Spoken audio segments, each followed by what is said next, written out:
Making your way in the world today takes everything you've got. Taking a break from all your work. What's up, everybody? Welcome, episode 11 of the Go for 222 podcast.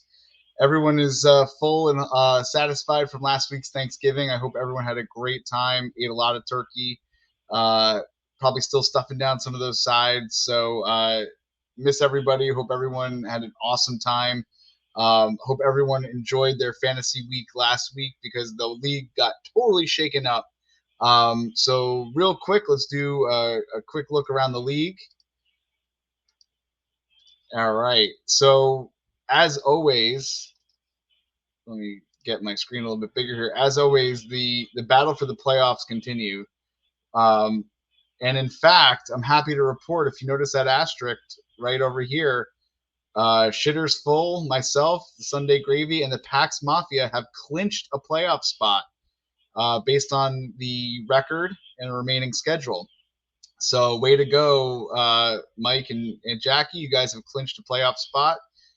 Mike is in the number one spot with a first week bye. Jackie and I are battling it out. We have the same record, so if she were to get a better record than me, she could take the other first week bye. So that is pretty awesome. But here's where the real battle lies: 4, 5, 6, 7, 8, 9, and 10.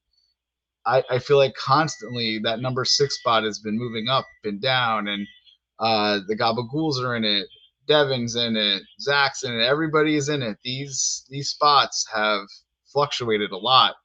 I think it shouldn't go unnoticed that Nickel and the Big Digs, with a 4-game winning streak that brought him from 0 to hero, well within the playoff striking distance.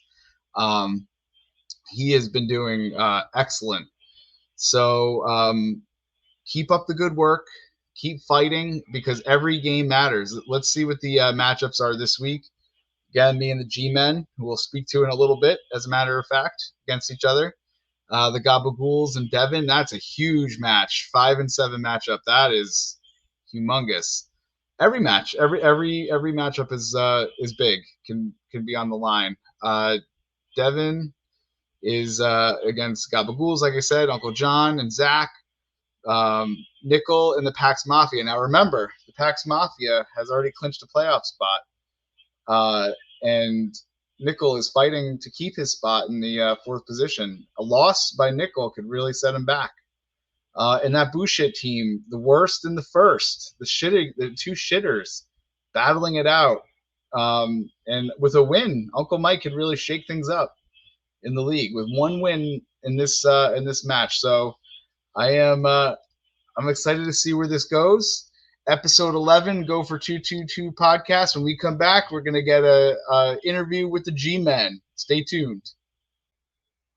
Okay, we're back with the 222 podcast, episode 11. My next guest, my first guest, goes by many names. Dad, Gary from Maintenance, the G-Men, fantasy football legend, the sage of all sages. Ladies and gentlemen, on the stage, yo, the G-Men, what's up? Hi, Joey. How's it going? Yes. Listen, I want to pump you up for it's 8:45. We're a little tired. I know. So here's what happened to me today. I go to Adoration with Annie, with the mom, and where I'm reading some stuff on my iPad Mini, and I'm scrolling down. So I'm reading. It's church, so I'm so you kind of be quiet. It's very reverent, and I'm using my thumb to kind of scroll down. I'm scrolling down, and just as I was, okay, and so one other person was in there with us, and it's dead silent. I scroll down, and this literally happened on this iPad. I scroll down, and just as I was scrolling, a banner had dropped, and it was a fantasy football banner from Yahoo. I hit it.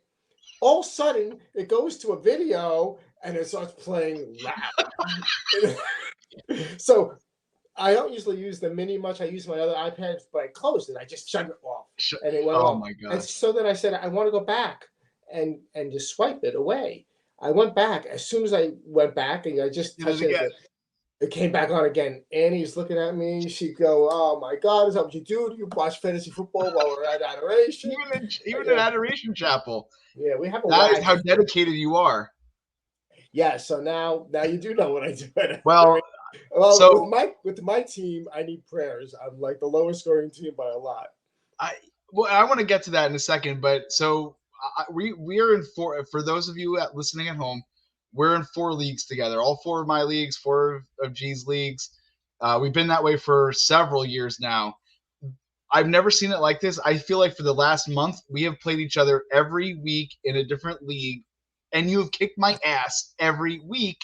Um, I can't beat you. You're no matter how your team does globally during the season, I can't beat you. Oh well, this week I hope that's true this week because the only way I have to win to get into the playoffs.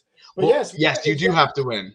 and we actually have been in several leagues together always at least three, and we usually sit each other like here and there. I feel like it's been constant. It's You know? every I've tracked it now. I was like, oh, that's strange. Oh, that's really strange. So I'm hoping that your little faux pas at the Adoration Chapel brings good luck for me this week, but we'll see.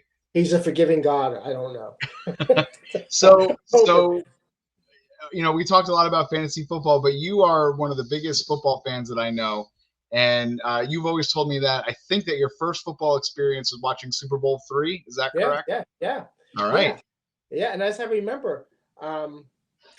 remember like it was on a little black and white. It was a moderate sized black and white TV, but we're talking 1969. Right. And I do remember.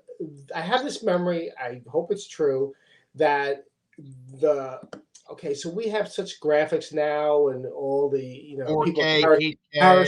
and they're parachuting into the buildings, and Pink is hanging from a trapeze. Well, back then, all they had was at one end of the stadium. Joe Namath was standing on a platform. I think it had a jet helmet, like a plastic, like almost plastic, like a float. Yeah, float, and almost like a plastic jet helmet. But it was like he was afloat. He was standing there. He was kind of arrogant, very comfortable. I'll say it that way. On the other end, well, the Colts was Johnny Unitas. And that was it. It was like, but in 1969, like remember we used to watch the Flintstones. So like this is we actually were living in the Flintstones, and it was like, oh look at these floats. And that was Super Bowl III. That was my first memory. Yeah. And you're obviously a huge Giants fan. Going through the decades, a lot of lean years. But like, what are some of your I know you've been to some early. What's your earliest Giant memory? Maybe going to see them live. Like, what's your earliest Giant memory? Okay, well, I remember I used to watch them, and it was new to me, and these names like it was one thing about football that always struck me was that the names like coming from Queens, we had such a melting pot of people. I thought I heard all. I mean, we had the Irish. You had Nunzio. We had all, but like the football names are the cool. Like this guy Johnny Unitas. It's just a cool looking football. He was a Colt, and he had a U on his helmet. It was like I'm thinking this football is cool. And the Giants drafted a running back named Tucker Frederickson, and I thought that was a really cool football name. And he got injured, and then that was how the Giants were in the early '60s, early '70s, as bad as they are now.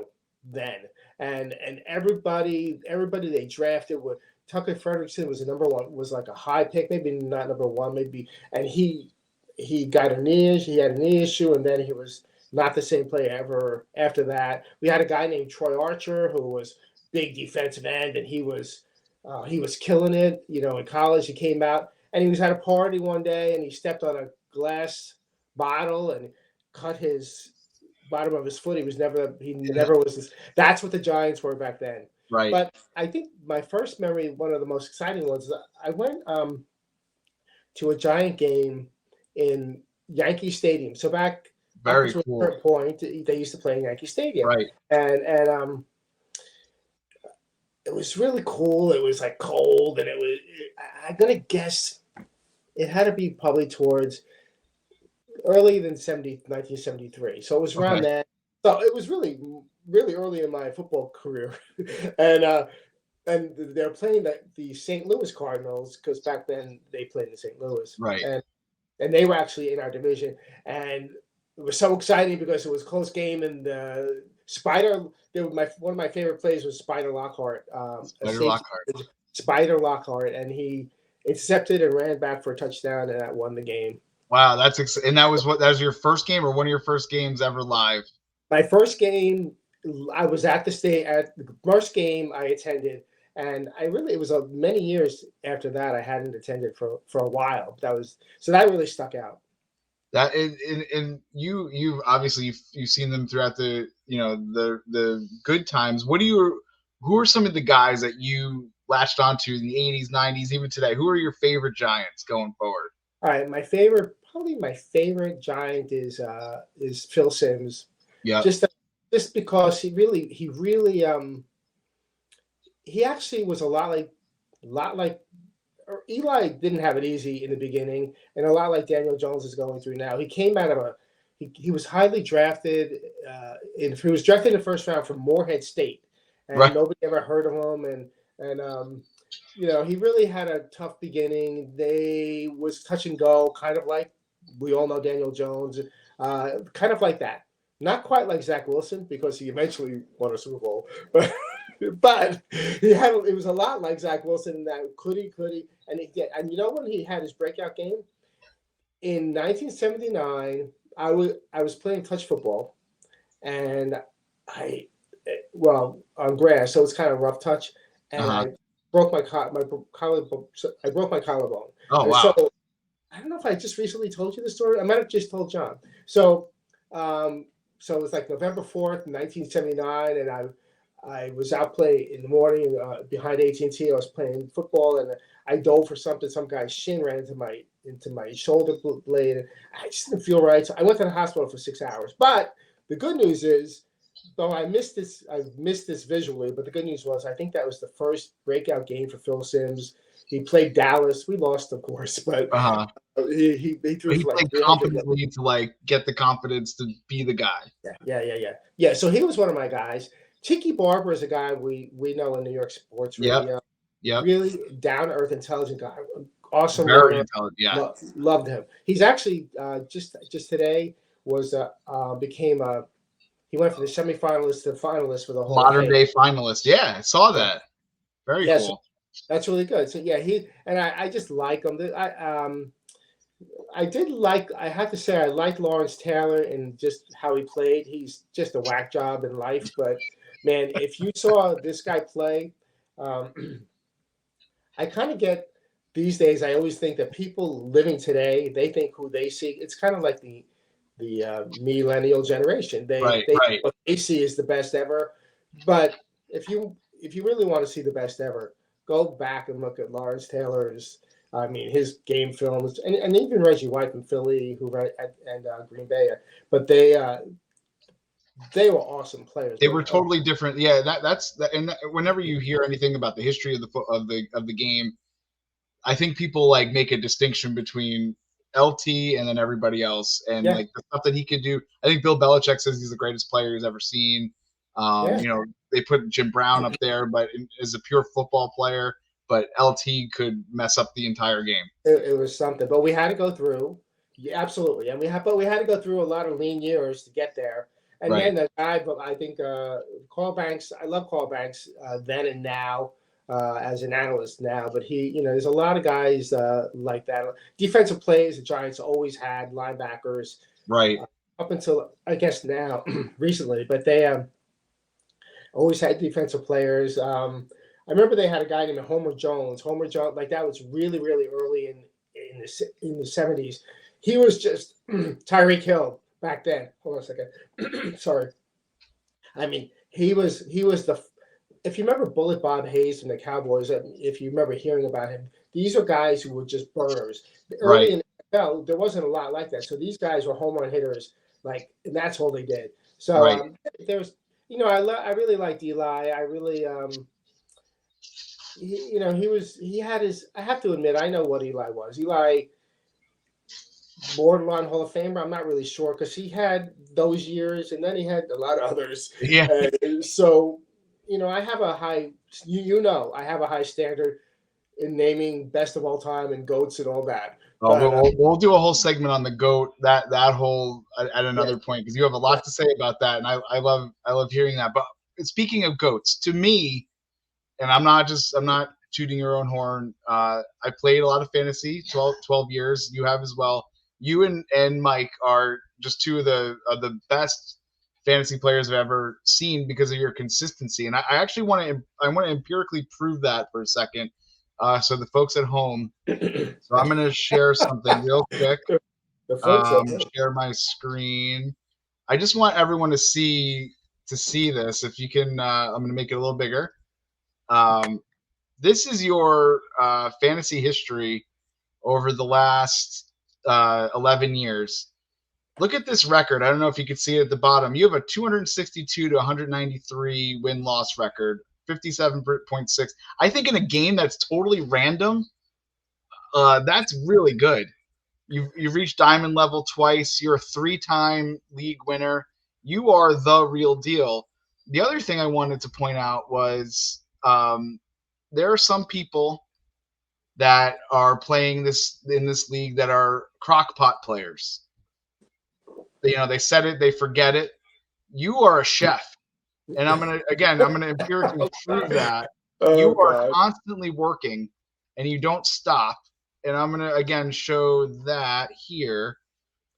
One more thing, and then I have another real special guest I want to introduce in a second to talk to you.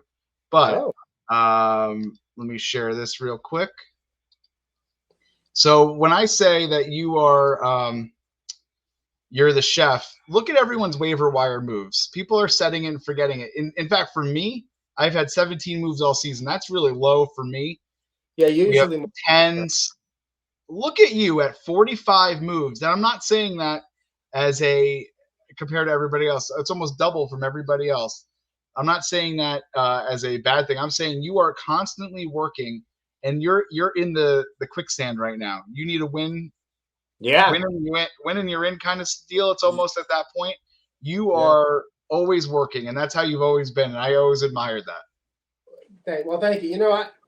I think it's fun. It's just like when going back to the discussion about trades, it's fun. You're gonna play. Like I know I have more time than a lot of some of you working guys, but yeah, I do try. I try to read and I try to keep up on it, and I look for. So one thing that what you said, and this could be I don't want to sound like I'm giving advice. Like you saw, I have the lowest points for, so how much advice could I give? But I will say. That the newer people should always remember this, that even if you're doing well with the top 6 guys you have playing, look at the others because and and it's a tough lesson to learn because sometimes it's just rolling. You set it and forget it, and they're good. If you have Yeah, and if you have Justin Jefferson and he doesn't get hurt, uh, and you have a good set of players after that, then you just leave them as they are. But the bye weeks come and I what I do is I look at the guys in the back of my my bench every week. I look yeah, at my bench and I yeah. see like, all right, I mean, I don't need to switch anybody out because I'm not gonna this guy, the 6th person on my bench, I'm probably never going to play him, but one day I may need to, so let me get a better 6th player Get on a my better 6 guy. right. Yep. And right, so that's kind of what a lot of that's often. I'm not really changing my top 5 people. I know who they are, but I'm usually changing the one. Well, in this case, I had to because you know about Chubb. But right, So someone that I think maybe benefits from this, or maybe has something to say about this, is about to enter the stage. You might know him really well. You might have ridden the highways and byways in New Jersey with him.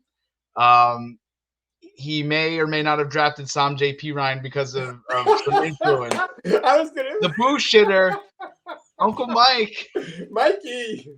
Welcome to the podcast, you Uncle Mike. How are you? bullshitter. I'm honored, and I was listening, and I was intrigued by the charts. I will say that first, Gary and Michael being the goats of The fantasy goats. is an amazing accomplishment, and I give you credit. Now, But have you ever heard of the gloats? Oh, the no, gloats. What's a The gloat? greatest losers of all time. no, never heard of them. I am a gloat. And despite my waiver wires and trades, I have managed to put myself in last place because I have no control over it. How do you feel about not having control over it? I think it's bullshit. Actually, I don't because it's really, in life, everyone likes to win no matter Right, what. right. But I've learned something about the fantasy league, which is it's been great. I enjoy the family dynamic. I enjoy the competitiveness. But it's also, I'm realizing, is the easiest thing to lose in Oh, Totally. because you have Easily. no control. think about it. How One day your play is projected to get 20 points. The next day, they put a Q near his name because he hurt his earlobe, and then he's projected to get 10 points. Like, look at my matchup with Shitters Full. Right, Earlier in the week, I looked at the matchup. I was projected to win 65%. He had like 35%, right. right? Now he's got he's got like 55% chance, and I got 45% chance. He didn't do anything. I didn't do anything. Bullshit. Bullshit. Bullshit. Well, I think it is bullshit. I think there is a lot. Oh, let's see. You can see it right there. Oh yeah, look at that. So- Oh, that's And Uncle Mike, your team is stacked. My team is stacked, but you know what? None of those guys are any good. They fucking suck. Excuse my language. no. They all suck No. every week. Last week, I didn't even get 80 points. It was a joke. Now, Go I ahead. think I want to. I want to just before we go too much further. I think that the gloat. I think that's not.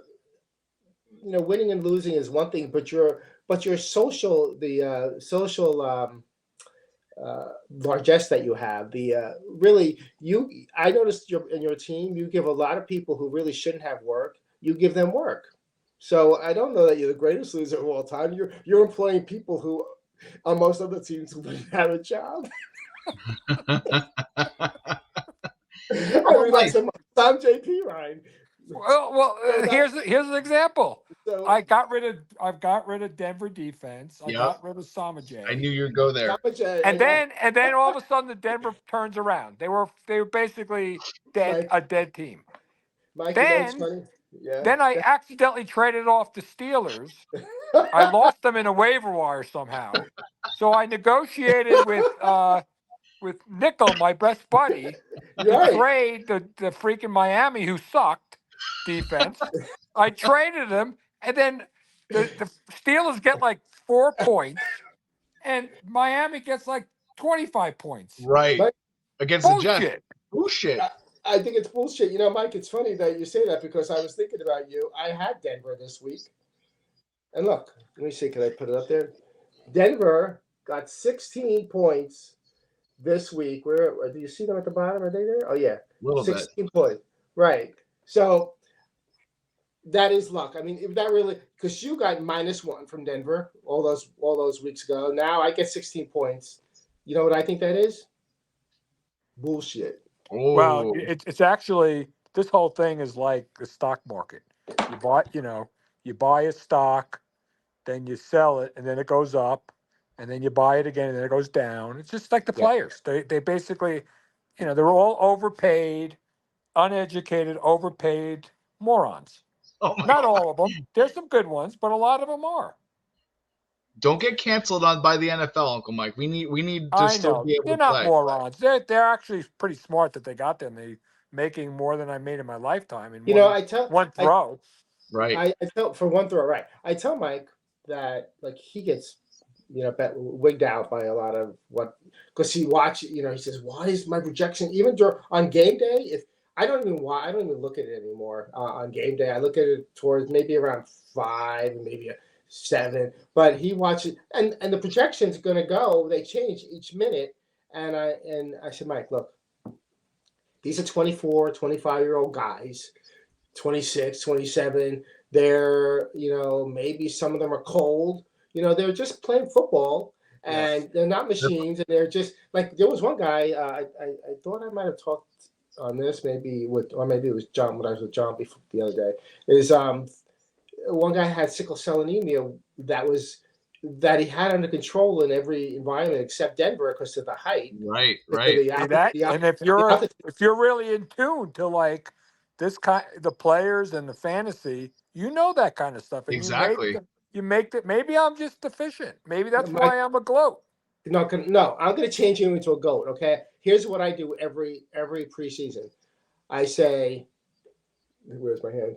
Okay, turn left and cough, and I just have to, and I do personal examinations of my players before I draft them. When I'm doing the draft process. Oh, no one told me that.